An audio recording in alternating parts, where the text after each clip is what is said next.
আসসালামু আলাইকুম। Hello guys, আশা করি আপনারা সকলেই ভালো আছেন। আলহামদুলিল্লাহ, আমরাও খুব ভালো আছি। আজ আমি আপনাদের সাথে শেয়ার করব খুব সহজে আমার আম্মার হাতের ফুলকো ফুলকো চিতই পিঠার রেসিপি। আশা করি আপনাদেরও ভালো লাগবে। আমার রেসিপিটি যদি ভালো লেগে থাকে একটি লাইক দিয়ে শেয়ার করে দিবেন। প্রথমেই এখানে আওলা চাল ভাঙিয়ে গুঁড়ি করে নিয়েছে। এবার গুঁড়িগুলোকে একটি পাতিলে ঢেলে নিল, যে পাতিলে পিঠার জন্য গোলা তৈরি করবে। দেখুন গুঁড়িগুলো কত মিহিন হয়েছে। যাদের কাছে মেশিনের ভাঙানো গুঁড়ি দিয়ে পিঠা সুন্দর ফুলকো ফুলকো হয় না, তাদের জন্য এটা একটি সেরা টিপস সহ রেসিপি। এবার কুসুম গরম পানি দিয়ে ভালোভাবে গুঁড়িগুলোকে দেখুন আউলিয়ে নিচ্ছে। হালকা কুসুম গরম পানি, যেটাতে হাত ভিজালে খুব বেশি তাপ অনুভব হয় না। দেখুন পানি দিয়ে এভাবে বেশ কয়েক মিনিট ধরে এভাবে নাড়াচাড়া করে নিতে হবে।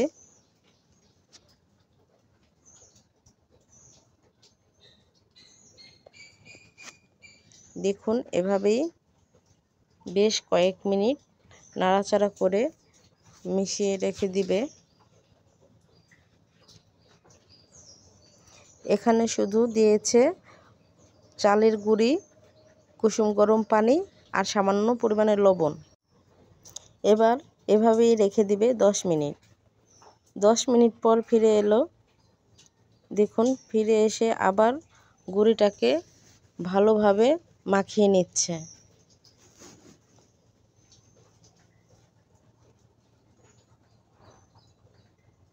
দেখুন এভাবে বেশ কয়েক মিনিট ধরে মাখানোর পর গুঁড়োটা কেমন স্মুথ হয়ে গেছে দেখেই বুঝতে পারছেন।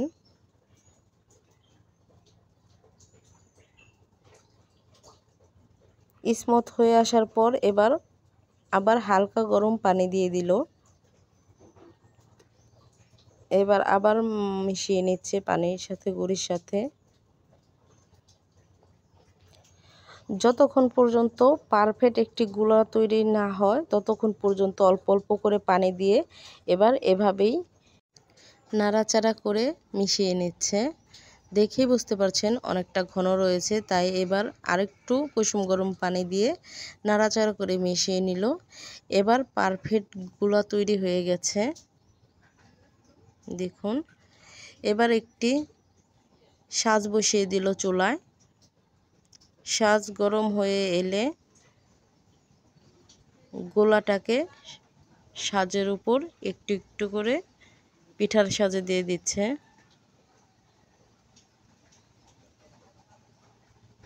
ঠান্ডা সাজে পিঠাটাকে দেওয়া যাবে না, ঠান্ডা সাজে দিলে পিঠাটা ঠিকঠাক মতো উঠবে না। দেখুন দেওয়ার পর এভাবেই 1 মিনিট ঢাকনা খুলে রেখে দিল, যেন পিঠার ভিতরটা ভালোভাবে ছিদ্র হয় এবং ফুলতে পারে। এবার ঢাকনা দিয়ে ঢেকে দিল। ঢাকনা দিয়ে ঢাকার পর এভাবেই 3 থেকে 4 মিনিট রেখে দিল। দেখুন মাশাআল্লাহ, ঢাকনা খোলার পর কি সুন্দর পিঠাগুলো হয়েছে। এবার পিঠাগুলো উঠিয়ে নেবার পালা। দেখুন এবার পিঠাগুলোকে উঠিয়ে নিচ্ছে। একবার এপাশ থেকে দিচ্ছে, আরেকবার ওই পাশে দেওয়া মাত্রই কাঁচিটাকে দেখুন কিভাবে পিঠাটা উঠে আসছে, একটুও সাজের গায়ে আটকে যাচ্ছে না। আবার এখন একটু নাড়াচাড়া করে গুলাটাকে আবার সাজের উপর দিয়ে দিবে।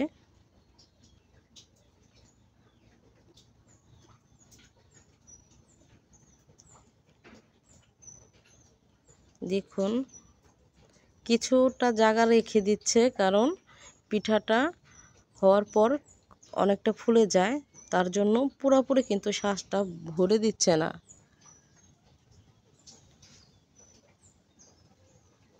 দেখুন এবার ঢেকে দিল।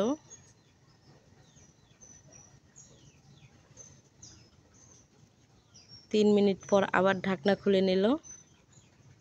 এবার আবার পিঠা ওঠানোর পালা। দেখেই বুঝতে পারছেন, একবার এপাশ ওপাশ চাপ দিলেই পিঠাটা কিরকম উঠে আসছে। খুব ইজি লাগছে। মাশাআল্লাহ, দেখুন কত সুন্দর হয়েছে পিঠাগুলো। আপনাদের আমি একটি ভেঙে দেখাই ভিতরটার অবস্থা।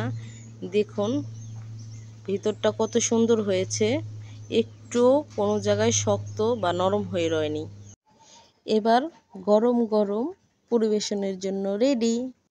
খুব সহজে মাত্র কয়েক মিনিটে আমার আম্মা বানিয়ে নিল সুন্দর ফুলকো ফুলকো চিতই পিঠা। আমার রেসিপিটি যদি ভালো লেগে থাকে একটি লাইক দিয়ে দিবেন। নিত্য নতুন রেসিপি পেতে আমার চ্যানেলটার সাথেই থাকবেন। আজকে এ পর্যন্তই, দেখা হবে নতুন রেসিপি নিয়ে নতুন ভিডিওতে। আল্লাহ হাফেজ।